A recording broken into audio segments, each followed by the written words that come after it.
Darshan, a meeting of the spirit. Not everyone who met Maharajji was opened or awakened at the initial visit. Many came, enjoyed a pleasant visit, and left apparently unaffected. They seemed to have no business with Maharajji, that is, they were either unready to be touched so deeply, or the vehicle of the Guru or this particular Guru was not their way. Balaram, to a new arrival on the veranda at Vrindaban, "Have you had Maharajji's darshan yet?" "I don't know. Is he the fat one sitting over there?" Then there were those who, while experiencing no dramatic zap, yet responded to some subtle thread that drew them back to Maharajji again and again. I was astonished to watch the way in which tough people would melt as they stayed around Maharajji. For many of us who were either dramatically opened initially or subtly drawn, the desire that became uppermost in our lives was to be with Maharajji. We had become devotees, for when we were with him, we were experiencing being at home in the heart of God. Little wonder that his presence became so addictive that we would leave home and go to any lengths to be with this spiritual Pied Piper who was teaching us to dance and play in the fields of the Lord. But to assume that just because you wished to be with Maharajji, you could be, did not take into account the nature of this man's behavior. He moved about unpredictably, and whenever he stayed in any one place for even a few days, people would arrive in a continuous stream from morning till night. Some came barefoot with naked babies from nearby farms, others came by jet and taxi. I was standing in the front yard of a humble house in a little village in the hills when Maharajji arrived unexpectedly. I was told to remain outside, so I had the opportunity to watch the people come. They seemed to appear almost out of nowhere, arriving from all directions. They were running, some of the women wiping the floor from their hands on their aprons, others carrying their babies half dressed. The men had left their shops unattended. Some were pulling flowers from the trees as they came to have something to offer. But they came with an expectancy, with a joy, with a reverence that could not be mistaken. Ramdas. True, many wanted something worldly from the miracle Baba, but beyond that they wanted once again to taste of the nectar of being with him.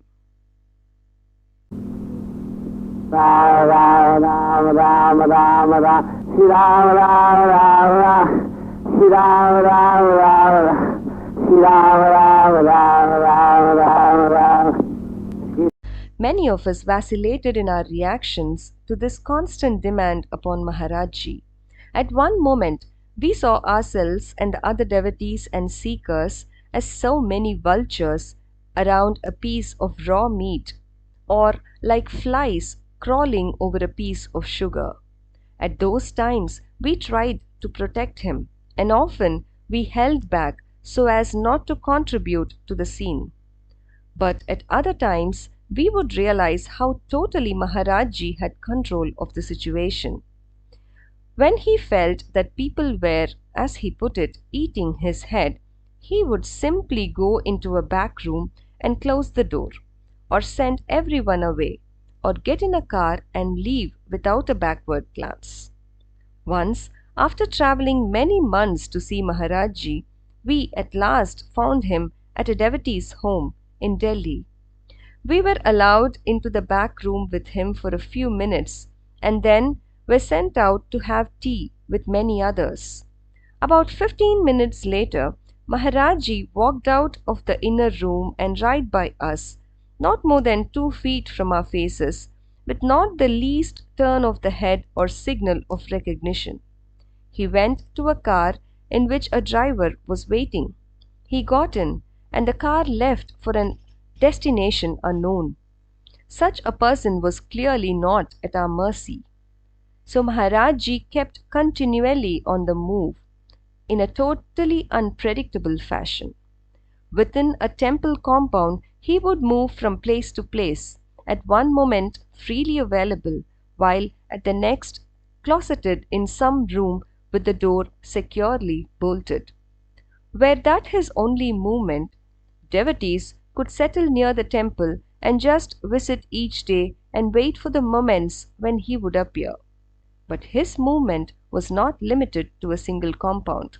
Rather, he wandered from village to village, from the mountains to the plains, from one end of India to the other, from temples to private homes to jungle ashrams. In the middle of the night, he might leave unannounced for a destination unknown, or he might board a train and be destined for a certain city only to leave the train at some other station. Sometimes so quickly, even as the train was moving, the devotees who had followed him were left behind.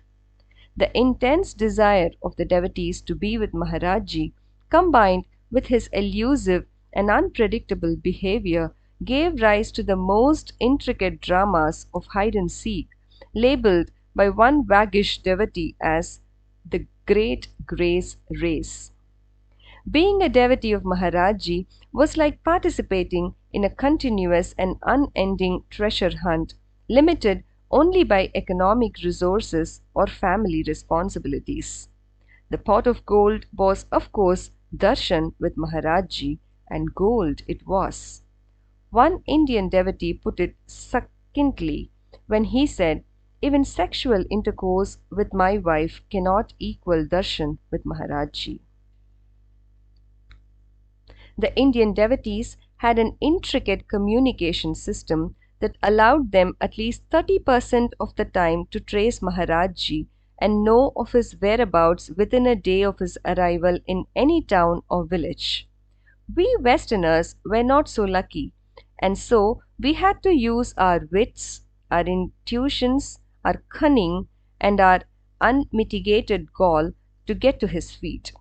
Our percentage of success was perhaps not so impressive as that of the Indian devotees, but our style and our dramatic entrances and exits certainly were. I was having Maharajji's darshan, and all of a second Tukaram walked up. I asked Tukaram how he had gotten in, and he said, "Oh, I jumped over the wall." And I thought, "Oh God, well, I won't be here for long." Then Krishna Priya climbed in. The chowkidar saw her clambering over the wall, and since he didn't want to take the blame for letting them in, he went to tell Maharajji. The gatekeeper said, "Baba, these people climbed over the wall. I'm sorry, I did the best I could to keep them out." Maharajji's initial reaction to the chowkidar's report was rage. "Get them out! Get them all out!"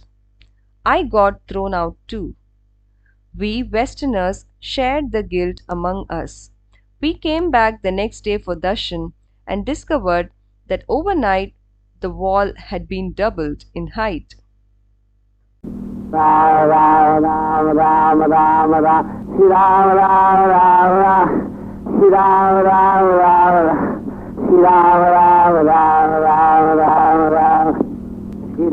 People are sitting quietly around Maharajji, concentrating. Maharajji faces the opposite direction of a person when he picks up on a loose thought, and then he rolls to face the person. With an expression of annoyance and love, he raises one finger or shakes his fist. If someone is meditating, he tweaks his nose or pulls his beard. He turns to a person and tells her that she is very good. Another he maligns, telling all sorts of bad stories. Again he turns to another and said, and says, "Go, you wicked person." And the words and apples and tea and silences and laughter were all washed in a continuous river of love that poured forth from Maharajji.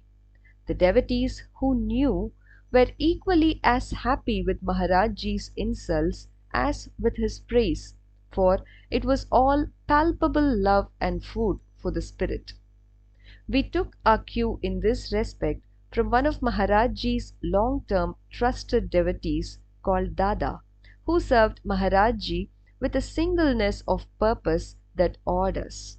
When Maharajji would compliment him, Dada would say, "Ha, Baba," meaning "Yes, Baba." And when Maharajji would shout insults at him, sometimes upbraiding him from morning till night, he would reply in exactly the same tone, "Ha, Baba." Obviously, fame and shame were one to him, at least when Maharajji was the source. No longer could Maharajji get Dada angry or guilty. Over the years, it had all been burned out. For Dada, it was all grace. Sometimes Maharajji would talk to one person and everyone else would listen, perfectly content just to be present. There was the sport of watching the newcomers arrive, skeptical, with questions, and then seeing their hearts gently open and their soft flower like quality emerge under the tender care of the master gardener. We would sit in those groups at Maharajji turned this way and that, attending now to a person at his side and the next moment to a devotee far distant who was just entering the temple, and changing the mood of the group from easy laughter to fierce intensity in a moment and then back again. One felt at such times as if Maharajji was the puppeteer and we the puppets. Maharajji's company was very special. He was always natural, like a child, a saint in the traditional manner. He set no conditions, nor expected any particular behavior from his devotees. He was rarely affected by the outside. He could converse with half a dozen people simultaneously with a camera held a foot from his face. He had no form. He performed no rituals or puja. He followed no orthodox customs such as ritual bathing. Yet his presence was more than inspiring, it was enlightening. While meditating in or near his presence, even though he'd be talking and joking loudly, one quickly reached the place of clear light, a place difficult to achieve without his grace and power.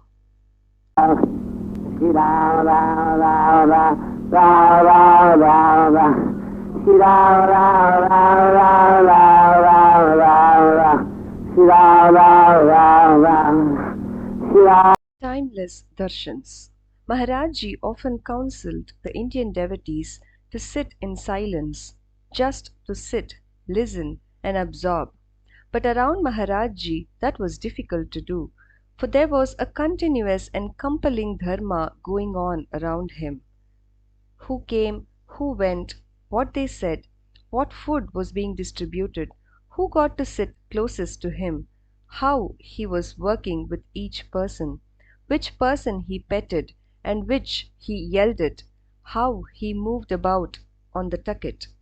One Indian told us that those of us who did not speak Hindi were lucky because it kept us from getting too involved.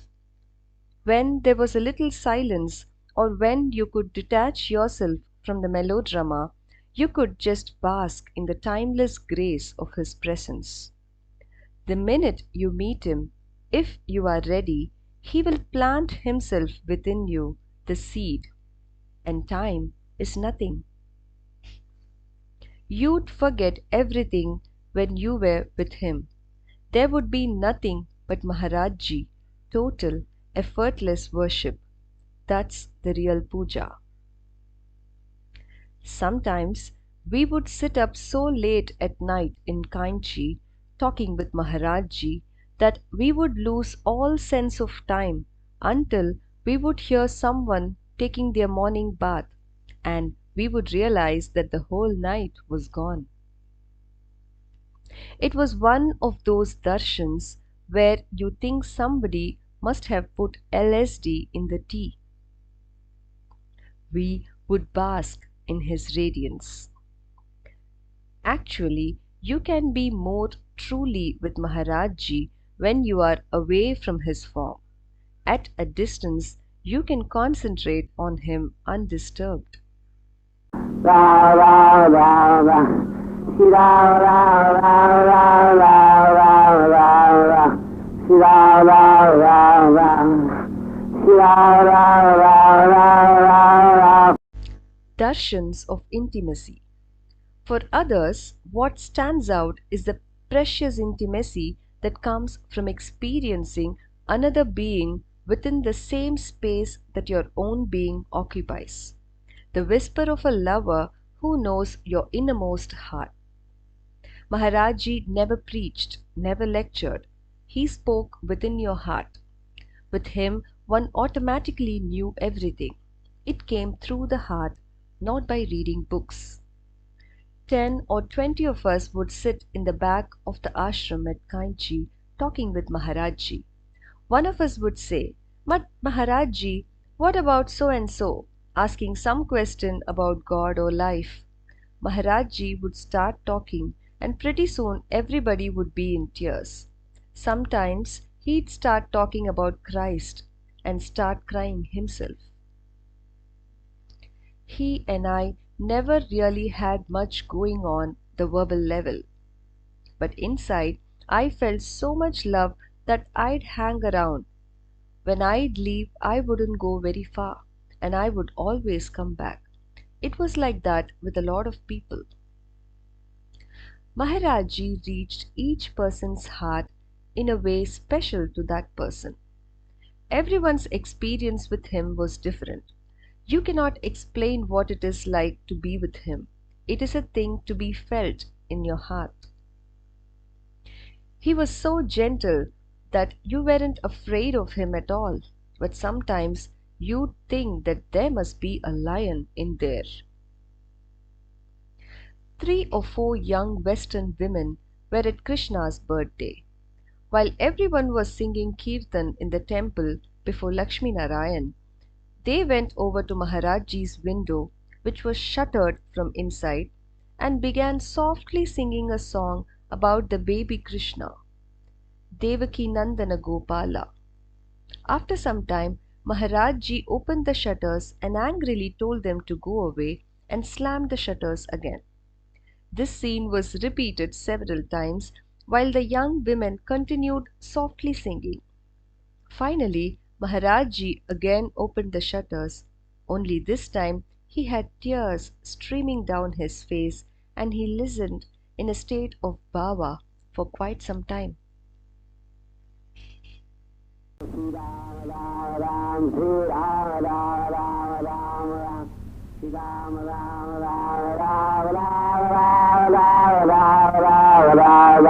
Shira